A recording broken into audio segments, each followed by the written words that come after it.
foster my son's best friend, I don't know how to react. I have one son, Henry, aged 12.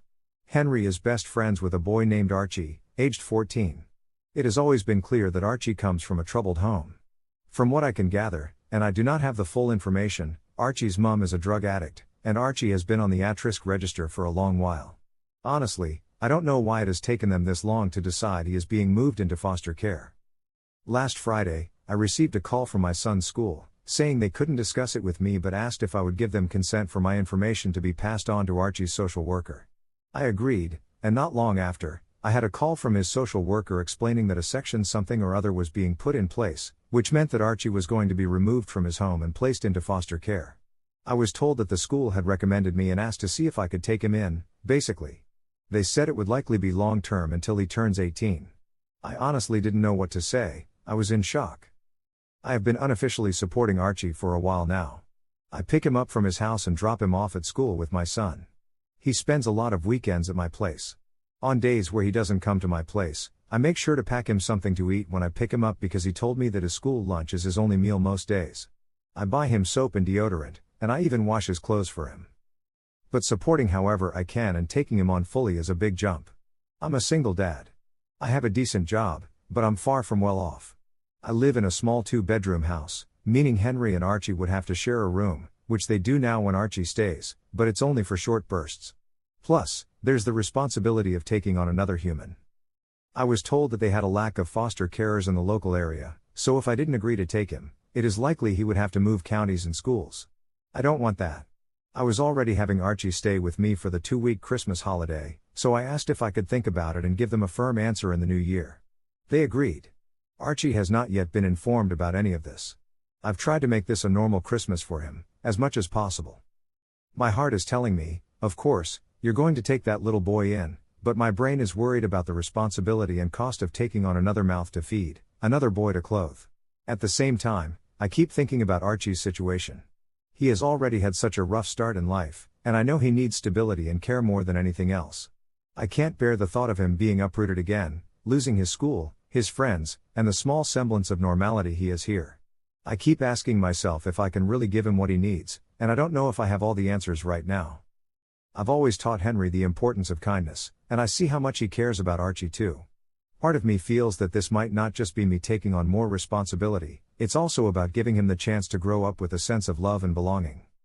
So, I suppose I'm left balancing what's practical with what feels right in my heart. And I'm leaning towards saying yes. I spoke to my own mom about it, and she thinks it's an awful idea. She's worried I'm biting off more than I can chew, especially as a single dad. She reminded me that I already have a lot on my plate with work, the house, and raising Henry on my own. She said that taking in another child, especially one with a difficult background, would add stress and might affect my ability to provide for Henry properly. She didn't say it outright, but I could tell she's afraid this might make life harder for all of us, including Archie. I understand her concerns, honestly, I do. But I can't imagine just turning him away when he needs help the most. I told her that I haven't made a final decision yet, but that I need to think about what's best for everyone involved, not just what's easiest. And I haven't even discussed any of this with Henry yet, which will be a huge factor in my final decision. This has been a huge rant, and if you've read it, thank you. I just needed to get this out somehow. Update: 4 days later. I just wanted to come on and give an update. I want to say a huge thank you for all the responses. I genuinely didn't expect to receive so many replies, especially to something that was just meant to be a rant to get my emotions out. When I was asked to take in Archie, at first I felt honored. Then I felt worried about everything. I am quite an anxious person in general, and my thoughts were flooded with concerns about whether I'd be good enough to support Archie in the way he needs. I love my mom, but she didn't help. I think I get my anxiety from her, although she has it on a much higher scale than I do. Every possible thing that could go wrong, she was texting me about all week. You're already stretched thin with work and Henry. You won't get one-to-one time with Henry anymore. How will you afford everything?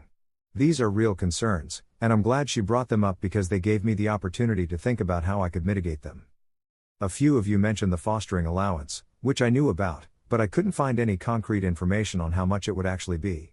Every source online seemed to give a different answer, but none suggested it was very much. However, as some of you advised, I called the social worker's office and said I was seriously considering taking in Archie, which they were thrilled about, but I needed to understand the finances first to see if it was feasible.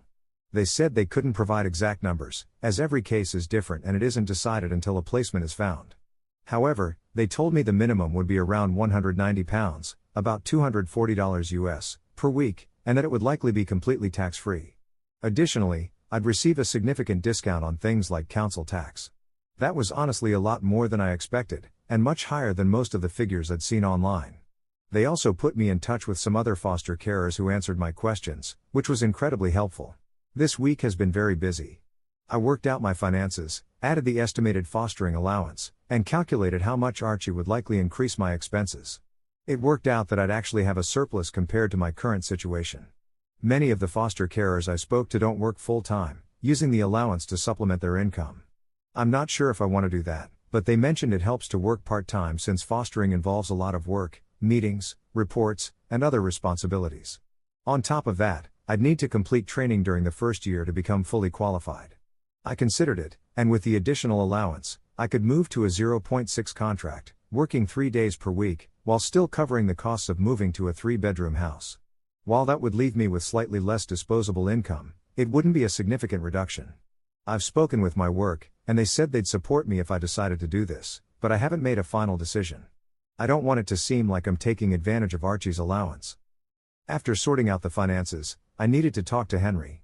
This was honestly the most important part of my decision. If Henry said no, I'd struggle to go ahead with it. I took him out and explained the situation. I didn't go into the details of why Archie is going into care, as it's not my story to tell, even though Archie himself has been open about his rough home life. I discussed the potential challenges, less one-to-one time